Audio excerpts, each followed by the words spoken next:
कुषाण साम्राज्य जिस समय आंध्र राज्य कर रहे थे, उस समय एक नई जाति ने भारत में प्रवेश किया जिसे सीथियन या शक कहते हैं। ये लोग मध्य एशिया से आए थे। इन लोगों ने यूनानियों को मार भगाया और सौराष्ट्र में अपना राज्य कायम किया। इनमें कुषाण जाति प्रधान थी। इसके दूसरे राजा कड़फाइस द्वितीय ने भारत में कुषाण साम्राज्य स्थापित किया।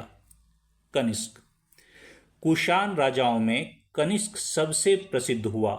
वह सन 78 ईस्वी में गद्दी पर बैठा। उसकी राजधानी पुरुषपुर या पेशावर में थी। कनिष्क बड़ा प्रतापी राजा था। उसका राज्य भी बहुत बढ़ा चढ़ा था, जिसमें मगध, मालवा, कश्मीर, गुजरात और महाराष्ट्र प्रांत शामिल थे। इतना ही नहीं, उसने मध्य एशिया के चीनी, तुर्किस्तान, यारकंद आदि प्रांत भी अपने राज्य में मिला लिए थे। दक्षिण में उसका राज्य विंध्य पर्वत तक फैला हुआ था। इस प्रकार दूर दूर के राजा कनिष्क के अधीन थे। धर्म प्रचार कनिष्क अंत में बौद्ध हो गया और उसने बौद्ध धर्म के प्रचार के लिए उद्योग भी बहुत किया। उसने भी बौद्ध सन्यासियों की एक बड़ी सभा एकत्र की, जिसमें बौद्ध धर्म के सिद्धांत और उपदेश फिर से दोहराए गए।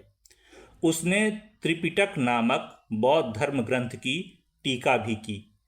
अशोक के समय में बुद्ध केवल एक महात्मा समझे जाते थे, पर अब उनका देहांत हुए सैकड़ों वर्ष हो चुके थे।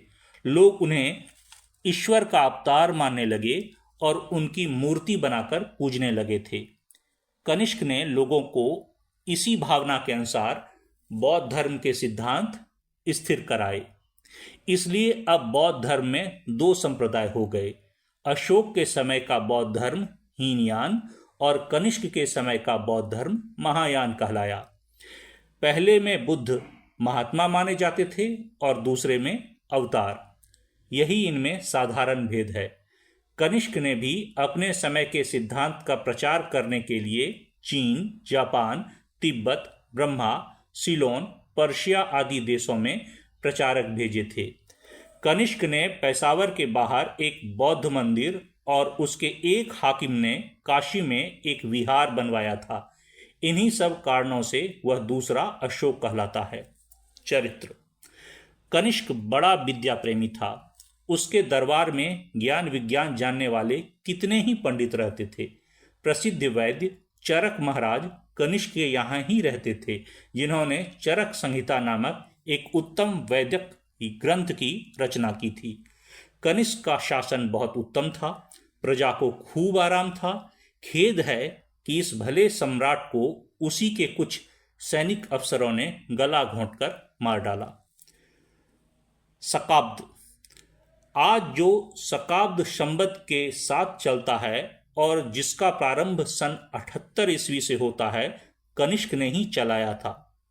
पर कोई कोई कहते हैं कि इसकी गणना राजा शालिवाहन के राज्यकाल से प्रारंभ होती है।